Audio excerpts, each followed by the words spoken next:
આ ભાઈએ તો કેચ ગબો મારીને ભાઈ મોકો છોડી દીધો, પણ તમે આ જગ્યાએ જવાનો મોકો ના છોડતા. કેમ કે ભાઈ આજ તો છે અમદાવાદમાં આવેલું જોરદાર ફૂડ કોર્ટ, જ્યાં ભાઈ તમને સ્ટાર્ટરથી લગાવીને ડેઝર્ટ સુધી A to Z વેરાયટીનું ફૂડ મળી જવાનું છે.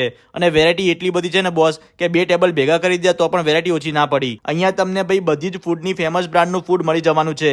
જો તમારે સેન્ડવિચ ખાવી હોય તો sandwich, dhokla, khichu, pizza lover માટે પીઝામાં બધી જ variety, momos, burger, wraps, South Indian ફૂડમાં ઢોસા, ઇડલી ને મેંદુવડા, બટરથી ભરપૂર ભાઈ ભાજીપાવ અને પુલાવ, રાજસ્થાની ટેસ્ટમાં dal bati, Kathiyawadi food, Gujarati food, Chinese food, Mexican ફૂડમાં જોરદાર વેરાયટી, ચટાકેદાર પરાઠા, પંજાબી ફૂડ ખાવાના શોખીન લોકો માટે મસ્ત એવું પંજાબી ફૂડ, અને જે લોકો ડાયટ કરતા હોય એ લોકો માટે હેલ્ધી ફૂડના ઓપ્શન, જોરદાર કોરિયન ફૂડ, ડેઝર્ટમાં ભાઈ આઈસ્ક્રીમ, શેક, વફલ જેવી અઢળક વેરાયટી એક જ જગ્યાએ મળી જવાની છે. અને ભાઈ ઉભા રહો, હજી ઠંડી ચાલુ થઈ ગઈ છે તો ભાઈ બજરંગના જોરદાર ગરમા ગરમ ભજીયા, ગાંઠિયા અને ફાફડા પણ તમને આ જગ્યાએ મળી જવાના છે. તો રાહ ના જોવો, જલ્દીથી વિઝિટ કરો પેલેડિયમ મોલની એક્ઝેક્ટ સામે ધૂમ મચાવતા કર્ણાવતી એનેક્સ ફૂડ કોર્ટમાં. લોકેશન તમને ડીલ અને કેપ્શનમાં મળી જશે. અને આવા બીજા વિડીયો જોવા માટે અમારા પેજને ફોલો કરી લેજો. Thank you.